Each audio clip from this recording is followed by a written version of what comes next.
ನಂದಿಕೂರ್ ತಾಂಡಾದ ಬಾಲಕಿಯ ಮೇಲೆ ಲೈಂಗಿಕ ದೌರ್ಜನ್ಯವೆಸಗಿದ ಆರೋಪಿಗಳ ವಿರುದ್ಧ ಪೋಕ್ಸೋ ಕಾಯ್ದೆ ಪ್ರಕಾರ ಕ್ರಮ ಕೈಗೊಳ್ಳುವಂತೆ ಆಗ್ರಹಿಸಿ ಜೂನ್ 24ರಂದು ನಗರದಲ್ಲಿ ಬೃಹತ್ ಪ್ರತಿಭಟನೆ ಯಾತ್ರೆಯನ್ನು ಹಮ್ಮಿಕೊಳ್ಳಲಾಗಿದೆ ಎಂದು ಹಿಂದೂ ಮುಖಂಡೆ ದಿವ್ಯಾ ಹಾಗರ್ಗಿ ಅವರು ತಿಳಿಸಿದರು. ಕಲಬುರಗಿ ನಗರದ ಪತ್ರಿಕಾ ಭವನದಲ್ಲಿ ಸುದ್ದಿಗೋಷ್ಠಿ ನಡೆಸಿ ಮಾತನಾಡಿದ ಅವರು, ನಂದಿಕೂರ್ ತಾಂಡಾದ ಬಾಲಕಿಯ ಮೇಲೆ ಲೈಂಗಿಕ ದೌರ್ಜನ್ಯವೆಸಗಿದ ಆರೋಪಿಗಳ ವಿರುದ್ಧ ಪೋಕ್ಸೋ ಕಾಯ್ದೆ ಪ್ರಕಾರ ಕ್ರಮ ಕೈಗೊಳ್ಳುವಂತೆ ಆಗ್ರಹಿಸಿ ಜೂನ್ 24ರಂದು ನಗರದ ಜಗತ್ ವೃತ್ತದಿಂದ ಡಿಸಿ ಕಚೇರಿಯವರೆಗೆ ಸಂತರೊಂದಿಗೆ ಬೃಹತ್ ಪ್ರತಿಭಟನೆ ಹಮ್ಮಿಕೊಳ್ಳಲಾಗಿದೆ ಎಂದು ತಿಳಿಸಿದ ಅವರು, ಲೈಂಗಿಕ ದೌರ್ಜನ್ಯವೆಸಗಿದ ವಾಸಿಂ ಶೇಖ್ ಅವರ ತಂದೆ ತಾಯಿ ಹಾಗೂ ಬಂಧುಗಳು ದೌರ್ಜನ್ಯಕ್ಕೊಳಗಾಗಿರುವ ಬಾಲಕಿ ತಂದೆ ತಾಯಿಗೆ ಕಿರುಕುಳ ನೀಡಿದ್ದು ಅವರ ವಿರುದ್ಧವೂ ಕ್ರಮ ಜರುಗಿಸಬೇಕು ಎಂದು ಆಗ್ರಹಿಸಿದರು.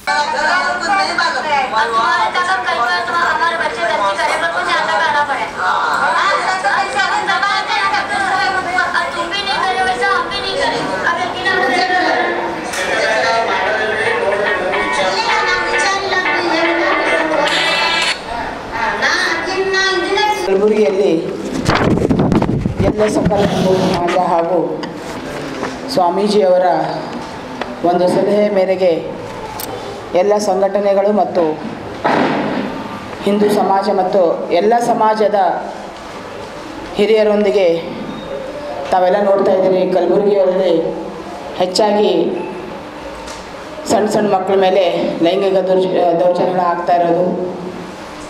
ಯಾಕಂತಂದರೆ ಇದಕ್ಕಿಂತ ಮುಂಚೆ ತಮಗೆಲ್ಲ ಗೊತ್ತದ, ಫಸ್ಟ್ ಯಡ್ರಾಮಿರಾದಂಥ ಪ್ರಕರಣದಲ್ಲಿ ಕಲಬುರಗಿಯಲ್ಲಿ ಒಂದು ದೊಡ್ಡ ಪ್ರಮಾಣದ ಸ್ಟ್ರೈಕ್ ಮಾಡಿದ್ವಿ. ಅದು ಆದಮೇಲೆ ನಮಗೇನು ಅನಿಸಿತ್ತು ಅಂತಂದರೆ, ಆಯ್ತಪ್ಪ ಇಷ್ಟು ದೊಡ್ಡ ಪ್ರಮಾಣದಾಗೈತೆ ಅಂದರೆ ಎಲ್ಲೋ ಒಂದು ಕಡೆ ಇದು ಕಂಟ್ರೋಲ್ ಆಗ್ಬೋದು ಅಂತಂತಂದು ಸುಮ್ಮ ಕೂತ್ಕೊಂಡಾಗ ಇನ್ನೂ ಅದೇ ಮರ್ತಿರಂಗಿಲ್ಲ.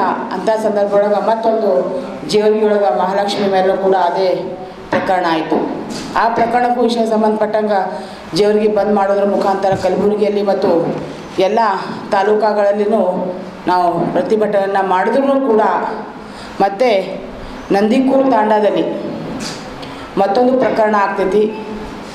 ಆ ಪ್ರಕರಣ ಆದಮೇಲೆ ನಮ್ಮ ಗಮನಕ್ಕೆ ಬಂದಮೇಲೆ ಅದನ್ನು ಹೋಗಿ ಅಲ್ಲಿ ಪೊಲೀಸ್ ಸ್ಟೇಷನ್ನಲ್ಲಿ ಆಲ್ರೆಡಿ FIR ಆಯಿತು ಮತ್ತು ಆ ಯುವಕರನ್ನ ಜೈಸಿನೂ ಆಯಿತು. ಆದರೆ ಇಲ್ಲಿ ವಿಷಯ ಏನು ಅಂತಂತಂದರೆ, ಮೇಲಿಂದ ಮೇಲೆ ಈ ಥರದ ಅತ್ಯಾಚಾರಗಳು ಯಾಕೆ ಆಗ್ತಾಯಿದ್ದಾವೆ? ಆಗಬಾರ್ದು, ಇದು ಸರಿಯಲ್ಲ. ಯಾಕೆ ಇದೇನು ಕಾನೂನು ಏನು ಡಿಪಾರ್ಟ್ಮೆಂಟ್ ಕಡೆದ ಫೇಲ್ಯೂರ ಅಥವಾ ಯಾವುದು ಅಂತ ಅನ್ನೋದೊಂದು ಎಲ್ಲ ಸಮಾಜದ ಹಿರಿಯರು ಮತ್ತು ಸ್ವಾಮೀಜಿಗಳೆಲ್ಲೂ ಸೇರಿ ವಿಚಾರ ಮಾಡಿದಾಗ ಇದಕ್ಕೆ ನಾವು ಒಂದು ಅಂತ್ಯ ಅಂತ ಆಡಬೇಕಾಗಿತ್ತು. ಅಂತಂದರೆ ಈ ಥರ ಮಾಡೋದಕ್ಕಿಂತ ಅವೇರ್ನೆಸ್ಸನ್ನು ಮೂಡಿಸುವ ಮುಖಾಂತರ ನಾವು ಇದನ್ನು ಸ್ಟಾರ್ಟ್ ಮಾಡೋಣ ಅಂತಂದಾಗ ಎಲ್ಲ ಹಿರಿಯರ ಸಲಹೆಯನ್ನು ಪಡೆದು 2 ದಿವಸ ಹಿಂದ್ಗಡೆ ನಾವೊಂದು ಪೂರ್ವಭಾವಿ ಸಭೆ ತೊಗೊಂಡಿದ್ವಿ. ಆ ಪೂರ್ವಭಾವಿ ಸಭೆಯಲ್ಲಿ ನಿರ್ಣಯ ಆಗಿದ್ದು ಏನು ಅಂತಂದರೆ, ಸಕಲ ಹಿಂದೂ ಸಮಾಜದ ನೇತೃತ್ವದಲ್ಲಿ ಇದೇ ತಿಂಗಳ 24ನೇ ತಾರೀಕು ಜಗತ್ ಸರ್ಕಲ್ದಿಂದ DC ಆಫೀಸ್ವರೆಗೂ ಒಂದು ಜಾಥಾಯಾತ್ರಾ ನಡಿಗೆ ಮುಖಾಂತರ ಎಲ್ಲ ಸಮಾಜದ ಹಿರಿಯರು ಇರ್ತಾರೆ, ಸ್ವಾಮೀಜಿಗಳಿರ್ತಾರೆ ಮತ್ತು ಯುವಕರು ಇರ್ತಾರೆ. ವಿಷಯ ಇಷ್ಟೇ, ಇನ್ನು ಮುಂದೆ ನಮ್ಮ ಹೆಣ್ಮಕ್ಳ ಮೇಲೆ ಯಾವುದೇ ಸಮಾಜ ಇರಲಿ, ಯಾವುದೇ ಸಮಾಜದ ಮಹಿಳೆಯರ ಮೇಲೆ ಅತ್ಯಾಚಾರ ಆಯಿತು ಅಂತಂತಂದರೆ ಎಲ್ಲ ಹಿಂದೂ ಸಮಾಜದವರು ಒಗ್ಗಟ್ಟಾಗಿ ಅದಕ್ಕೆ ನಾವು ಫೈಟ್ ಮಾಡ್ತೇವೆ. ಅದರಲ್ಲಿ ವಿಶೇಷವಾಗಿ ಪ್ರಮುಖವಾಗಿ ಲವ್ ಜಿಹಾದ್ ಹಾಗೂ ಗೋಹತ್ಯೆ ಅಂತಲೂ 2 ಪ್ರಕರಣವಿದ್ದಾವೆ. ಇದಕ್ಕೆ ನಾವು ಹೆಚ್ಚನ್ನು ಒತ್ತು ಕೊಟ್ಟು ಯಾವುದೇ ಸಮಾಜದಲ್ಲಿ ಏನೇ ಈ ಥರದ್ದು ಆಯಿತು ಅಂತಂದರೆ ಎಲ್ಲರೂ ನಿಂತ್ಕೊಳ್ಬೇಕು, ಕಾನೂನಿಗೆ ಮೊರೆ ಹೋಗಬೇಕು ಅಂತನೋ ವಿಷಯನ ಇಟ್ಕೊಂಡು ಲವ್ ಜಿಹಾದ್ ಹಟಾವ್ ಬೇಟಿಯಾ ಬಚಾವ್, ಮಹಿಳೆಯರ ದೌರ್ಜನ್ಯ ಸಮಾಜ ಖಂಡಿಸುತ್ತೇವೆ ಅನ್ನೋ ಒಂದು ವೇದಿಕೆಯ ಮೇಲೆ ನಾವೆಲ್ಲರೂ ಇದೇ ತಿಂಗಳ 24ನೇ ತಾರೀಕು ಅಂದರೆ ಮಂಗಳವಾರ ಬೆಳಗ್ಗೆ 10 ಗಂಟೆಗೆ ಒಂದು ನಡಿಗೆಯನ್ನು ಜಾಥಾಯಾತ್ರದ ಮುಖಾಂತರ ಹೋಗ್ತಾಯಿದ್ದೀವಿ. ಅದರಲ್ಲಿ ಎಲ್ಲ ಸಮಾಜದ ಹಿರಿಯರು ಬರ್ತಾರೆ, ಸ್ವಾಮೀಜಿಗಳು ಬರ್ತಾರೆ, ಯುವಕರು ಇರ್ತಾರೆ, ಎಲ್ಲ ಸಂಘಟನೆಕಾರರು ಇರ್ತಾರೆ. ಮತ್ತು ಆ ಹೋರಾಟದಲ್ಲಿ ಎಲ್ಲ ಫ್ಲೆಕ್ಸ್ಗಳಿರ್ತವೆ.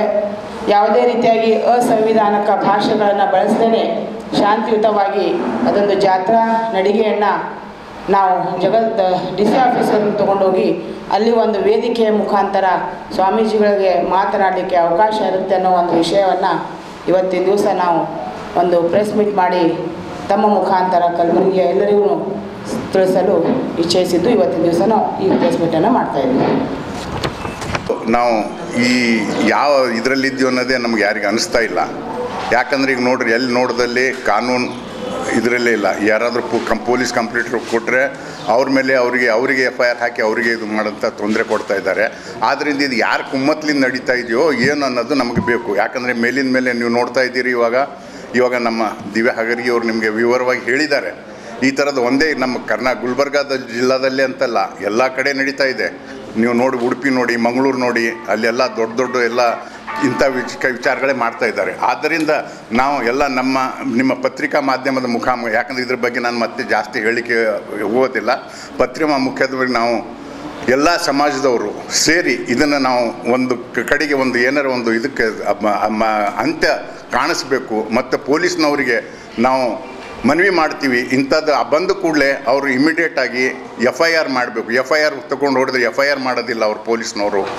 ಮತ್ತು ಅವರಿಗೆ ಯಾರು ಕಂಪ್ಲೇಂಟ್ ಮಾಡ್ತಾರೆ ಅವರಿಗೆ ಹೆದರಿಸ್ತಾರೆ. ಇಂಥದ್ದೆಲ್ಲ ಆಗ್ತಾಯಿದೆ. ಆದ್ದರಿಂದ ನಾವು ಪೊಲೀಸ್ನವರಿಗೆ ಹಾಗೂ ಸರ್ಕಾರಕ್ಕೂ ಕೂಡ, ಯಾಕಂದರೆ ಇದರಲ್ಲಿ ಸರ್ಕಾರದವರು ಕೂಡ, ಯಾಕಂದರೆ ಅವ್ರದ್ದು ಕೂಡ ಸ್ವಲ್ಪ ಪೊಲೀಸ್ನವ್ರು, ಯಾಕಂದರೆ ಅವ್ರು ಹಿಡಿತಾ ಇಲ್ಲ ಕಾಣಿಸ್ತಾ ಇದೆ. ಇದೆಲ್ಲ ನಮ್ಮ ಕರ್ನಾಟಕದಲ್ಲಿ ನಡೀತಿರಲ್ಲ ವಿಷಯ ನೋಡಿದರೆ ಸರ್ಕಾರ ನಡೆಸುವವರಿಗೆ ಸರ್ಕಾರದ ಮೇಲೆ ಹಿಡಿತಾ ಇಲ್ಲದಕ್ಕೆ ಇದೆಲ್ಲ ಆಗ್ತಾ ಇದೆ ಅಂತ ಅನಿಸ್ತಾ ಇದೆ. ಅದಕ್ಕೆ ನಾವು ಪತ್ರಿಕಾ ಮಾಧ್ಯಮದ ಮೂಲಕ ನಮ್ಮ ಜನರಿಗೆ ಮತ್ತು ಎಲ್ಲರಿಗೆ ನಾಳೆ 24ನೇ ತಾರೀಕು ಬಂದು ಇದನ್ನು ಒಂದು ಪ್ರತಿಭಟನೆಯಲ್ಲಿ ಜಾಯಿನ್ ಆಗಿ ಇದನ್ನೊಂದು ಯಶಸ್ವಿ ಮಾಡಬೇಕಂತ ಹೇಳಿ ನಿಮ್ಮ ಮುಖಾಂತರ ಕೇಳ್ಕೊಳ್ಳಿಕ್ಕೆ ಇವತ್ತು ಪತ್ರಿಕಾ ಮಾಧ್ಯಮದಲ್ಲಿ ಬಂದಿದ್ದೀವಿ.